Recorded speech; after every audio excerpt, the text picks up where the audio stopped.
time now to chat about two stories related to the United States. First of all, I read in the Sowetan yesterday a months-old online petition calling for the revocation of Elon Musk's US citizenship has resurfaced, and it's gaining fresh attention with more than 6,530 signatures recorded. Elon Musk is increasingly being seen as a threat to the balance of power in the US. And then I also want to take a look at South Africa's potential participation in next year's G20. Delighted to say good afternoon to Brooks Spector, US and international analyst. Brooks, welcome to Afternoon Drive. Thanks for joining us.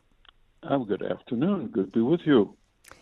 The reality of Elon Musk being deported from the US and to South Africa, is it a serious threat? The short answer is no. Well, that's a relief. First, it depends on how you feel about it, I guess. The story you quote says 6,000 and some odd signatures. In the grand scheme of things, that's nothing. And in any case, a petition like that doesn't carry any weight in terms of what the immigration authorities will or won't do. Let's be clear. He entered the U.S. from Canada on a student visa to go to a university, and then within a matter of months was no longer studying and was starting to work. And under the normal circumstances of these things, that might have been grounds for his deportation, or at least brought up before an immigration judge and gotten a really sharp, rap across the knuckles. It didn't happen, and eventually, in the fullness of time, he became a permanent resident and then a citizen.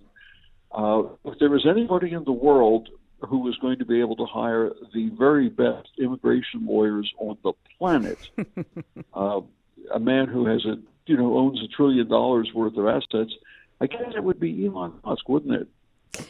I guess so, but he is increasingly being criticized for his growing political influence. Oh yeah, no, there are people, and I count myself among them, who remain respectful of his business acumen, but who are deeply distressed and increasingly worried about the way he performs in public in political circumstances, and the way he took a sledgehammer to government agencies in that short period of time known as the Dodge period, the Department of Government Efficiency, that broke down and fired whole bunches of people and destroyed agencies or parts of agencies in the illusion of creating more efficiency. He's got enemies for sure. He's probably got business enemies as well. But there's no getting around the fact that he has made a difference in economic engineering consumer circumstances. But being deported, that's a very long shot. I would not want to bet on that one.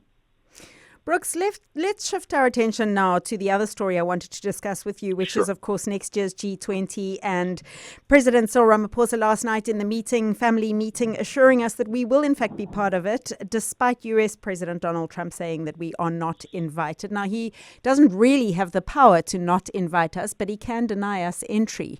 How do you foresee that playing out? Well, you're right about all of that. I watched Cyril Ramaphosa's speech as well. And he had a certain reproachful, hurt feelings way about him on this, which was tempered a little bit by, never mind, we're going anyway. Which is, I guess, appropriate under the circumstances.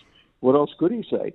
Now, in point of fact, of course, South Africa was, among all the other nations, an original member of the G20 grouping. But it's important to remember the G20 doesn't exist as a statutory body. I mean, it has no charter, it has no constitution, it has no secretariat, no permanent employees, no permanent commission. It's a voluntary grouping of economically important nations. economically and financially important nations. And it grew organically out of the earlier G8, which was a much smaller grouping of truly big, important economic and financial powers. And the G20 was created because it became increasingly clear that international financial and economic crises were much more than simply something that somebody could wave a magic wand around and make go away or fix. But what's crucial is that the G20 has no administrative or executive, let alone judicial powers. It can't enforce anybody to do anything, and it certainly doesn't grant any authority to bench a country from participation. My guess is that countries like the major Western European member nations and the big East Asian member nations, Korea, Japan, Britain, France, Germany, Italy, countries like that are going to, and the European Union Commission as well, they're going to say something like, Mr. Trump, that's all fine and good that you feel this way, but we have to have them in because they're part of it. And please, let's not have any more nonsense about this. Thank you very much.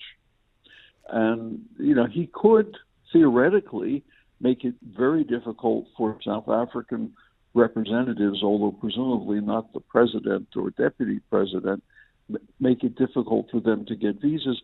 But I suspect Cyril Ramaphosa already has a 10-year visa to the U.S. He's been there a number of times.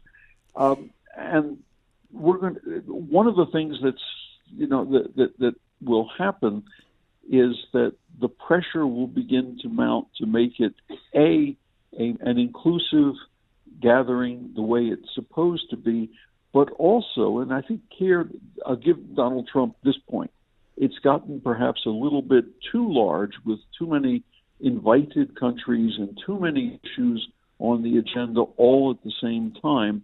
And maybe it's right to return it in some way, maybe not 180 degrees return, but, some way to its original and primary focus about global economic and financial issues. Maybe it shouldn't try to solve everything.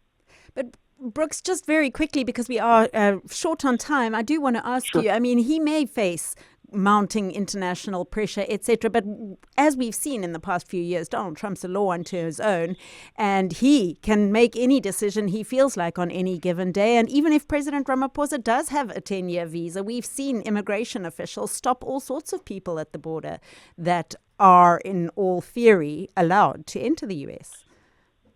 Point taken on all those points. But domestic political pressures also exist, against Donald Trump to say, no, wait a minute, let's stop doing this kind of nonsense, because we're going to have a midterm election in the U.S. Come November, and it may well look that he is going to face a significant downturn in Republican support in Congress as a result, and that may chastise him a bit. The pressure from Western Europe and East Asia may chastise him and pressure him as well. And then there's simply the question that this running feud that he seems to want to have with South Africa, maybe by then will run its course. Maybe he'll stop pouting about the so-called white Afrikaner genocide farmer question. Maybe we'll move beyond that. He'll be picking on somebody else in the playground, hopefully. There you go. That's it. Brooks Spector, as always, thank you very much for joining us this afternoon, US and international analyst.